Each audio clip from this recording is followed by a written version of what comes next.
In this week's episode of Crime on the Street with me, Weston, we look into the infamous Vagos and the people who fight them. Ever since the 1980s, the Vagos have terrorized the streets of Los Santos, and recently their most vicious leader, Edgar Carlos, died. So we're going to try to get the chance to talk to their new leader, Chino Rodríguez, and the community to see how their lives have been affected by the Vagos. Welcome to episode 3 of Crime on the Street with me, Weston.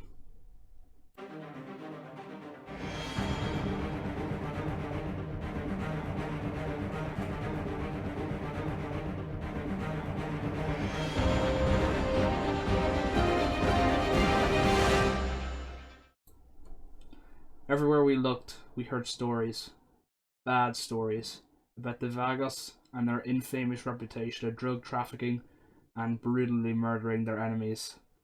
In spite of their common street thug appearance, the Vagos are an extremely powerful multinational decentralized criminal network, or rather war.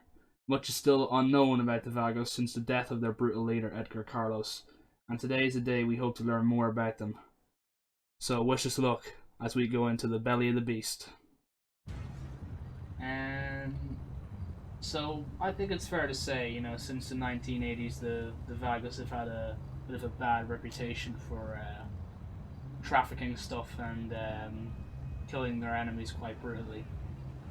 Can you confirm if this is true, or would you say it's just rumors?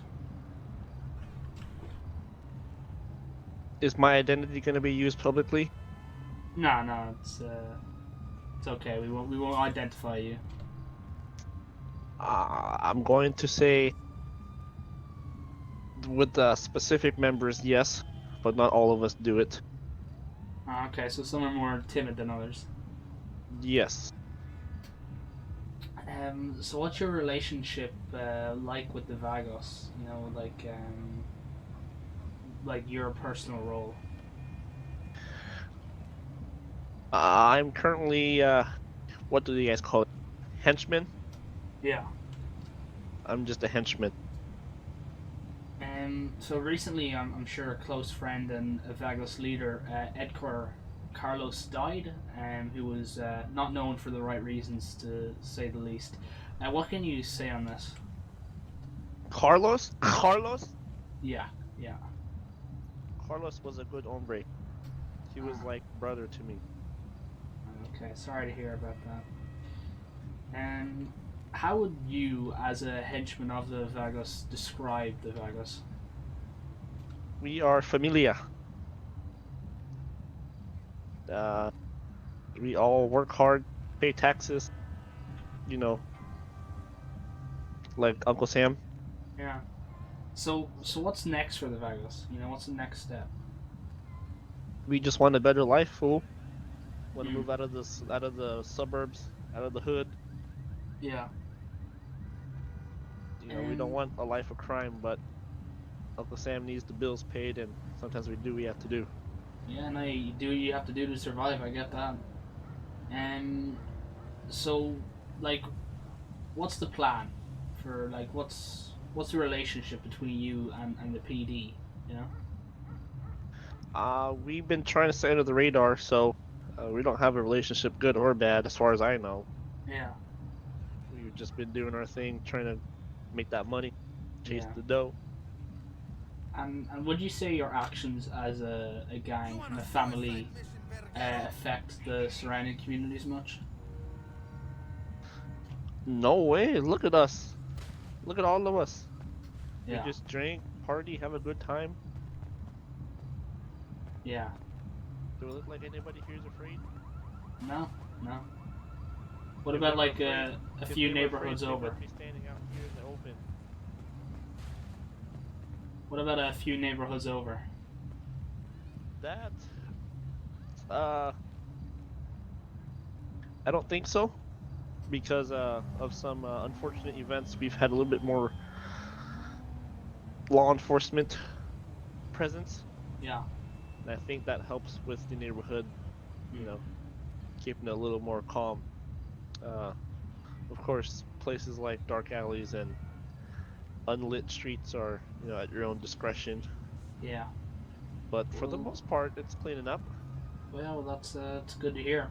Well, I want to thank you very much for taking your time out of your day to be with us, and thank you very much, and stay safe.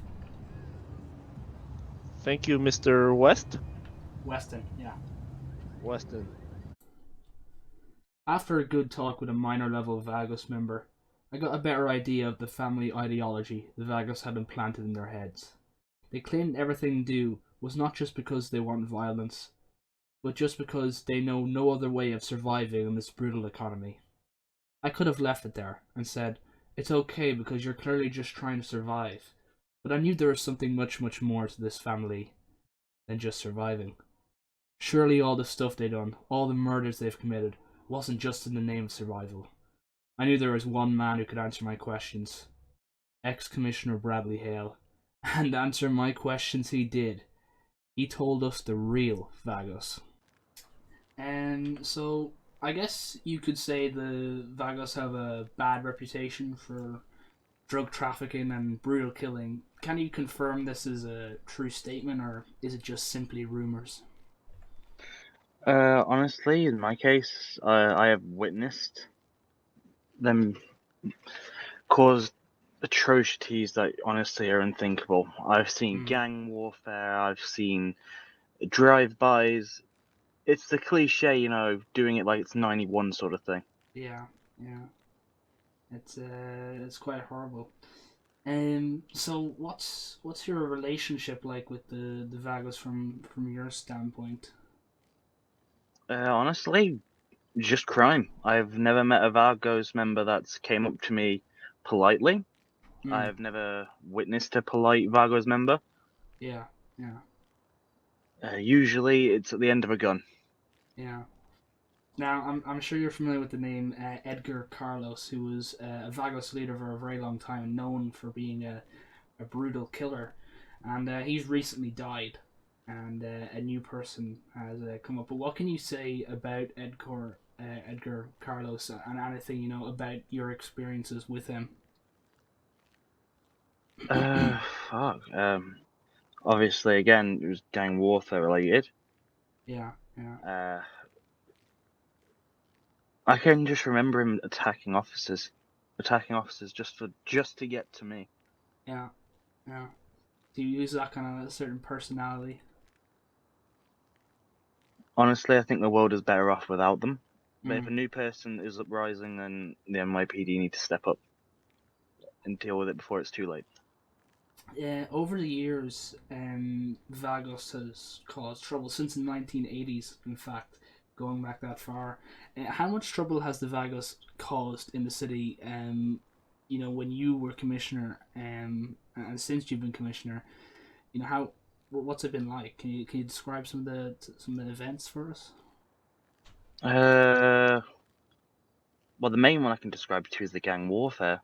They just seem to cluster around, and if they see one person, if they don't that they don't like in the neighborhood, you get shot up on the street.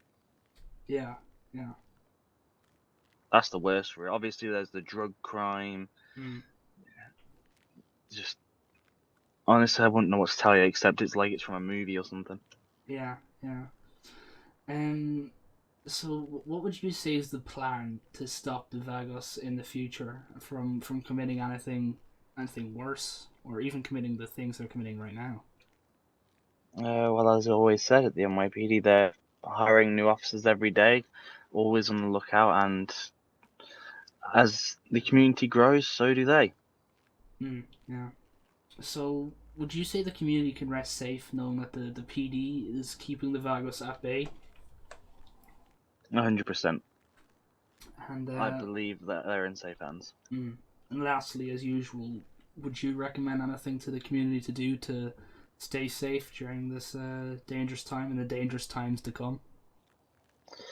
Uh, my advice I give is the same advice I always give. Stay out in the open. Make sure you're under a street light. Make sure you can always be seen. If you're really scared, turn on your location app. Make sure you got a friend or family member who knows where you are or can see where you are whenever they need to. Mm. As always, fantastic advice, Mr. Hale. It has been an absolute pleasure, and hopefully we'll be able to see you in future episodes here and there. So thank you. It's been a pleasure. Thank you so much. So beneath the hay lays the needle. Although the Vagos appear as just simple street thugs, you can never tell who the devil lies in. But we didn't stop there. Oh no. We needed to find out more. We needed to alert everyone of what can be described as the devils of Los Santos. Next we talked to the head of the EMS. It turned out he was the right guy to talk to. He told us about a dozen people coming to the hospital each week from just the crimes of the Vagos. I'll let you hear the words out of his mouth, and trust me, his words are quite shocking. So the Vagos have a bad reputation for drug trafficking and brutal killing, and they've had that reputation since the early 1980s. From your experience, can you confirm whether this is true, or do you think it's just rumors?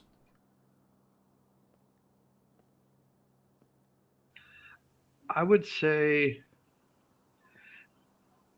it would be true.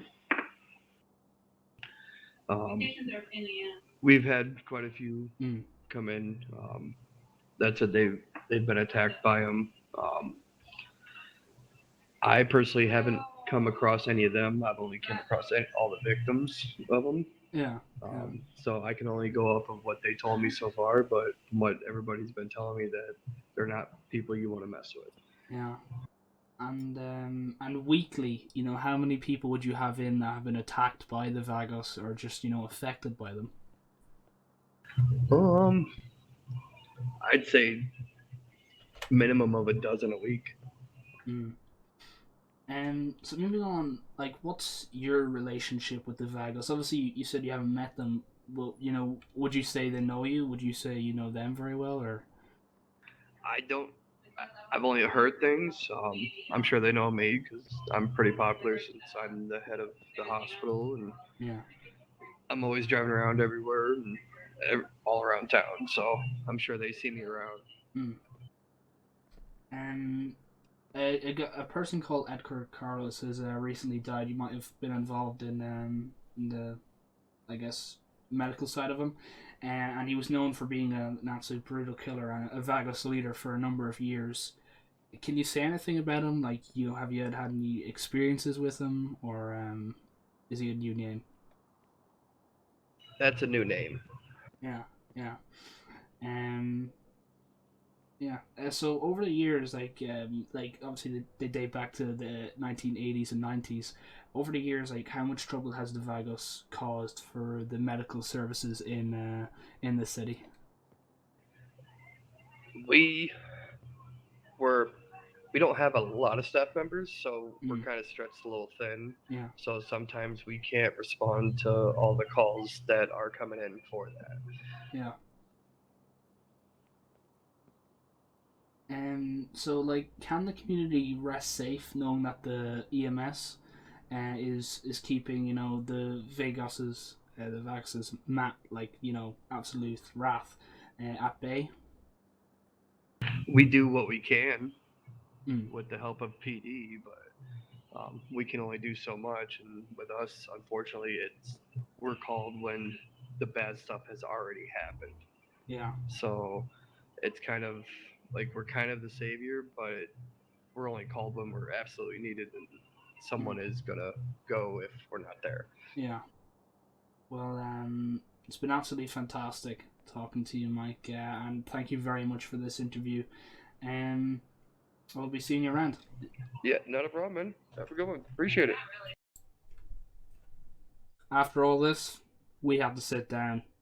Hearing the crimes of the Vagos was enough to make us sick, and hearing about crimes was our job. So you can imagine some of the stuff we uncovered. And for the health of all our viewers, we won't be revealing the vicious crimes of the Vagos, or at least most of them. But we can tell you about our analysis of the Vagos. Ever since the 1980s, the Vagos have been a burden in the community of Los Santos, and the PD has been constantly fighting them for nearly 40 years now. Nevertheless, they describe their actions as necessary to their survival.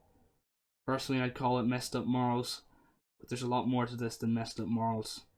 People like Edgar Carlos and other leaders were and are manipulating the younger generation of Vagos, not to survive, but to kill. I truly believe that some Vagos are good people, But as it nearly is always the case, being a good dude doesn't count for anything in the world of crime, because the guys at the top would make the devil himself throw up. What's in store for the Vagos in the future? I don't know, and in one sense I don't want to know. The most likely thing to happen is that the 40-year war will ravage on until a new man steps up and points Vagos in the direction of good instead of bad. Although we didn't get to meet the new Vagos leader, Chino Rodríguez, we're sure he's exactly the type of man the Vagos elders want in charge. This has been Crime on the Street with me, Rush Weston, and this is our 3rd episode. We've discovered all about the Vagos, and we'll be discovering more about an unknown entity that could be living right next door to you, without you even knowing. But that's on next week's episode. Either way, have a good week, stay safe, and this has been M Radio, and Out of Work, or P.